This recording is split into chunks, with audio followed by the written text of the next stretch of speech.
Graça e paz, amados, louvado seja o nome do Senhor. Quarta-feira, pela madrugada, dia 16, amém? De janeiro de 2019, estamos aqui com uma palavra da parte do Senhor. Acordei na madrugada e com uma palavra e veio para meditação, e o Senhor foi colocando no nosso coração uma pequena mensagem aqui de alerta para o povo de Deus, amém? O que mais necessitamos hoje é de alerta, é de sinalização. Por quê, amados? A palavra de Deus tem sido disseminada, graças a Deus, nas redes sociais, nas igrejas, nas ruas, nos ônibus, metrôs, em todo lugar. E louvado seja Deus por isso. Como diz Paulo, né? O importante é que Cristo seja anunciado. Só, queridos, que a igreja precisa de muito alerta, porque estamos chegando no final de todas as coisas. O arrebatamento da igreja está agora para acontecer. Ou ainda que não aconteça hoje, muitas pessoas estão partindo dia após dia. E para onde essas pessoas estão sendo levadas? Eu estou aqui com a palavra de Deus aberta em Apocalipse capítulo 3, que diz assim: ao anjo que é o pastor, ao anjo da igreja de Sardes, escreve: isto diz o que tem os 7 Espíritos de Deus e as 7 estrelas. Conheço as tuas obras, tens nome de que vives, mas estás morto. Deus aqui ele anuncia que ele tem conhecimento de todas as coisas. Quando fala dos 7 Espíritos, está falando de conhecimento pleno. Quando fala das estrelas, está falando também dos pastores da igreja. Ele sabe tudo. E ele diz que tem alguns que têm nome de quem está vivo, mas está, na verdade, está morto. Amado, a mensagem que deve ter Cristo como ponto central tem sido deixada de lado e tem passado a ser mensagens de conforto para as pessoas e não de alerta. Existe uma diferença entre uma mensagem que é para confortar a igreja, uma mensagem que é para alertar a igreja, para exortar a igreja, para capacitar a igreja. Cada um de nós devemos ter muito, mas muito cuidado, porque está escrito: aquele que está de pé, cuide para que não caia. E o que ocorre? Essas pessoas que têm nome, que Deus ele alerta aqui dizendo: olha, tens nome de que está vivo, mas está morto na verdade. São pessoas que vivem falando de Deus. Aparentemente para a sociedade está muito bem, sabe? É tido como homens e mulheres de Deus, mas para Deus essas pessoas estão distantes, estão mortas, estão sem salvação. Por conta do que? As pessoas vivem com caixinha de promessa, vivem abrindo a Bíblia, fazendo como se a Bíblia fosse um livro de encantamentos, abrindo, e não medita. O mandamento de Deus, querido, é para meditar de dia e de noite.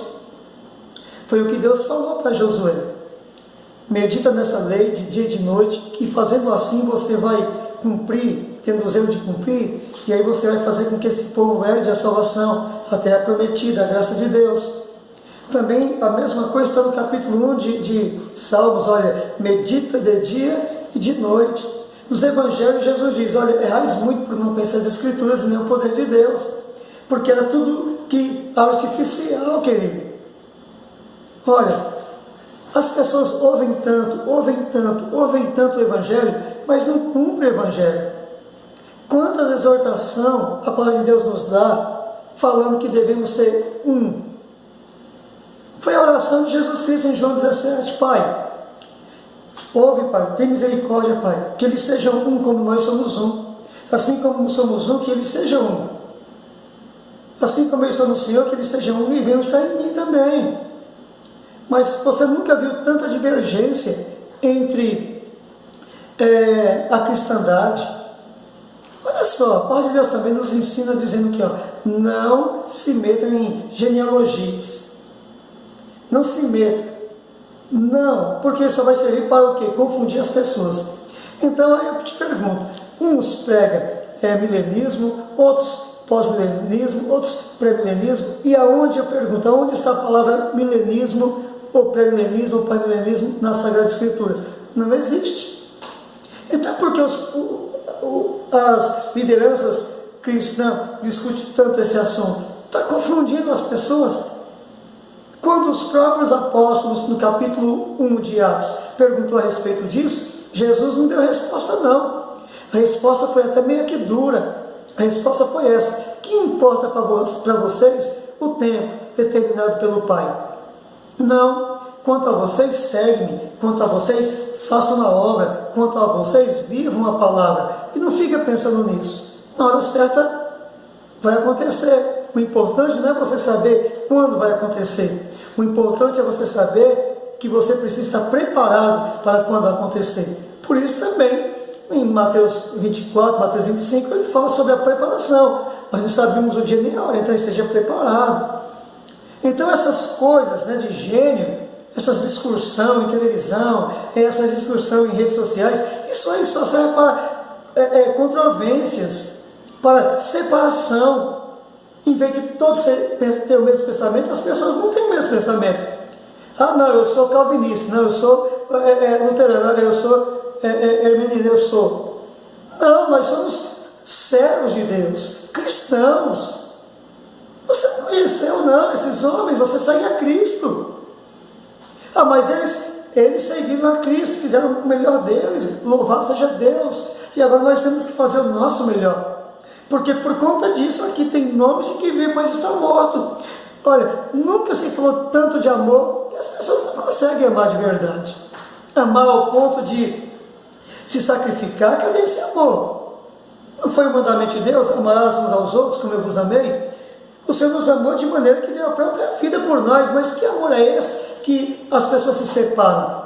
As pessoas vêm para a igreja, conhecem os irmãos, é acolhido, é ensinado, comunga. Quando tem problema, vem para o círculo de oração, as pessoas oram, fazem campanha. Meu Deus, depois de um tempo, se chateia e sai da igreja por qualquer motivo, ou seja, por motivo grande ou motivo pequeno. Mas cadê o amor? Que é o vínculo da perfeição, que é o mandamento de Deus. O mandamento não é amar, não é perdoar, não é ter misericórdia. Se fizer essas coisas, claro que vai dar certo. E se não tiver essas coisas, então afirmo aqui nesse vídeo que não existe cristão verdadeiro que não ame, que não perdoe, que não tenha misericórdia. E o motivo das facções, das separações, dos abandonos das congregações não é pelo que acontece dentro da congregação, é pelo que acontece dentro das pessoas, que não alcançam essa graça de ter esse amor que Deus nos ensina. Sabe, em Romanos 5, quando ele diz assim que Deus derramou o seu amor nos nossos corações pelo Espírito Santo, muitas pessoas não receberam. Enquanto as pessoas fazem as suas vontades, enquanto as pessoas têm as suas expectativas cumpridas ali, estão ali. Mas a partir da primeira situação, que as suas expectativas são frustradas, elas dão testemunho que aquele sentimento que vivia ali, aqueles abraços, aquelas coisas todas, não era verdadeiro. Cristão verdadeiro não abandona a congregação. Mas eu estou chateado, mas o mandamento para os que estão chateados é suportar. Suportai-vos uns aos outros. Mas eu não estou gostando da sua situação. O mandamento não é esse. O mandamento é não agrade a si mesmo, agrade o outro, naquilo que é bom para edificação. Tá? Romanos 14, Romanos 15, fala sobre isso. Então, se eu sou cristão, eu vou viver essa palavra. E se eu não sou, eu vou lançar para trás de mim. Eu falo, não, isso eu não quero. E essas pessoas que fazem isso, lançam a palavra para trás, são as pessoas que têm nome de que vivem. Né? Tem pessoas que saem da igreja dizendo-se santo demais, ou dizendo-se fiel demais, ou justo demais, porque é tão justo, tão fiel, tão santo, que não consegue conviver com a congregação, porque ali tem alguns que pecam. Sabe, irmãos? Então, queridos, tem muitas pessoas passando por isso, achando que está bem, tem nome de que vive. Não, eu não vou compactuar com isso, não, eu não vou, mas não tem uma palavra. Não tem uma palavra de bom ânimo para o outro, não tem uma palavra de exortação, não tem uma palavra de conforto no sentido de ir lá e dizer, não, vamos lutar, mas não abandona as pessoas. Sai falando das igrejas, sai falando dos pastores, sai falando dos irmãos, das irmãs, sai falando do louvor, sai falando do ciclo de oração, sai falando daqueles que são levantados por Deus, e aí achando que está tudo bem, que é justo demais, sabe, queridos? Então é um engano muito grande. Somente o Evangelho pode nos livrar disso. Somente o Evangelho pode me conduzir e te conduzir pelo caminho da salvação. O Evangelho é a luz, sabe, que conduz o homem no caminho. Está lá em João capítulo 1, Jesus é a luz dos homens. É nele que devemos andar. Poxa vida, já pensou se Jesus viesse aqui e dissesse, aquele que peca está morto? O que ia ser de Pedro, que o negou 3 vezes? O que ia ser dos irmãos, né? João que pede fogo para que Samaria fosse consumida, né? Um excesso de justiça, e Deus não quis nem ouvi-lo nesse momento. Falou, não, você não sabe a que espírito você pertence, que é de moderação, que é de amor, que é de graça, que é de misericórdia. O mandamento de Deus é para isso, como eleitos de Deus, já que fomos eleitos por Deus, que venhamos nos revestir de amor, de graça, de misericórdia, isso lá de entranhas, de afeto, sabe? Não podemos ser como aqueles que a palavra vai se cumprir, que diz, né, que no final dos tempos, Paulo falando a Timóteo, que a verdade do Evangelho seria muito ruim para algumas pessoas, iriam provocar conselho nos seus ouvidos, comichão na sua carne. Então, ouvindo a palavra da verdade, iriam ficar muito chateados, iriam sair dali, iriam buscar mestres para que venha se contentar. Não, eu quero ouvir algo, eu saí de casa para ouvir algo. Quando ouve a verdade, não suporta, né?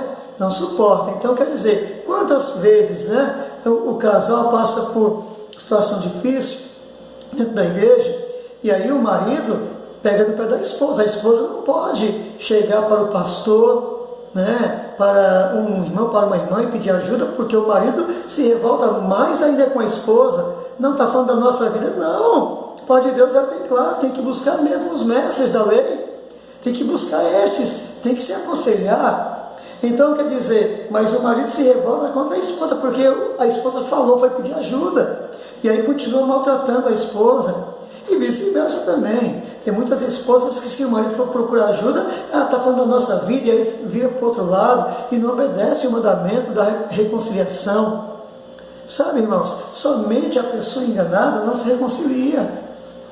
Somente a pessoa que é de Deus, ela se reconcilia. O que Deus fez dentro da vida de Jesus? Reconciliou consigo mesmo o quê? O mundo que estava em pecado, que estava no curso da sua destruição. Deus, para reconciliar, para ter paz com o mundo, fez o maior de todos os sacrifícios, que foi enviar Jesus Cristo, querido. Então, assim, a igreja, se você não fizer todo o sacrifício para viver em paz, você pode correr o risco de ser contado como uma pessoa desse tipo. Se você ficar fugindo das situações porque você não quer lidar com as situações, meu filho, Jesus foi bem claro, no mundo passareis o quê? Aflição. Houve debate, sim, no meio do povo de Deus, né?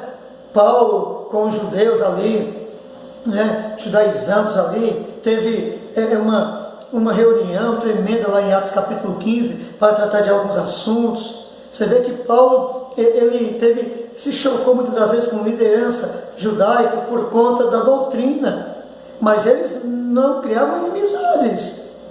Você vê que se juntou ali e chegaram numa conclusão em Atos capítulo 15, tanto Paulo como os anciões, como os apóstolos. Então, quer dizer, amados, precisamos entender uma coisa: a marca registrada do povo de Deus é o amor, a paz, as misericórdias, a reconciliação, porque não tem quem não peque. Está escrito, não há justo, sequer não há um homem que não peque. Mas o perdão, as misericórdias, a reconciliação é para aperfeiçoar a igreja. Entendeu, queridos? Então, se você guarda sentimento no seu coração, você pode estar correndo o risco de ser contado por Deus como uma dessas pessoas. Tem nome de que está vivo. Claro, eu sou crente, eu congrego na igreja, eu conheço a palavra, eu falo da palavra, eu louvo, eu tenho um ministério, sabe? Mas está morto. Por quê? O principal da lei, que é o amor, é a fé, é a benignidade e bondade, é os frutos do Espírito, não está sendo exercido. Então, fica esse alerta aqui em nome de Jesus Cristo. Fique esse alerta aqui para que você não se deixe levar pelo engano desse mundo, pela justiça própria, porque a justiça do homem não passa do quê? De um trapo de imundícia, meu querido. Se a nossa justiça não for aplicada por meio da palavra de Deus, que Jesus é a nossa justiça, se a gente não cumprir esta palavra, oh querido, misericórdia, né? Então não vai ter esperança. Agora, se a gente abraçar o Evangelho, cumprir o Evangelho com consciência, com alegria, desejando o bem de todos, principalmente a conversão dos pecadores e a restauração dos caídos, oh meu filho, não vai ter esperança. Mas se a gente fizer isso, não vai ter tropeço também. Certamente, no dia do Senhor, você vai estar preparado para subir. Amém? Então, Deus te abençoe. Que Deus nos fortaleça, nos dê graça. Que Deus fortaleça os pastores. Estou falando de todas as denominações que têm sofrido muito em seus ministérios, por conta de situações onde não pode nem corrigir o membro, não pode nem exortar o membro, não pode nem dirigir uma palavra, não pode nem buscar a santidade da casa de Deus, não pode falar nada, porque os membros ficam buscando falhas no pastor, na família do pastor, no ministério do pastor, para se justificar e continuar no pecado. Não, que isso não aconteça com você, não, em nome de Jesus. E que os pastores sejam fortalecidos por Deus. Pastores, presbíteros, evangelistas, diáconos, cooperadores, aqueles que estão no ministério do louvor, da adoração, sejam todos fortalecidos para que venham oferecer o melhor para a igreja do Deus vivo. Amém? Que Deus te abençoe, que Deus te guarde, que Deus te proteja e que seja você uma bênção em nome de Jesus Cristo. Amém, amém. E até a próxima. Amém.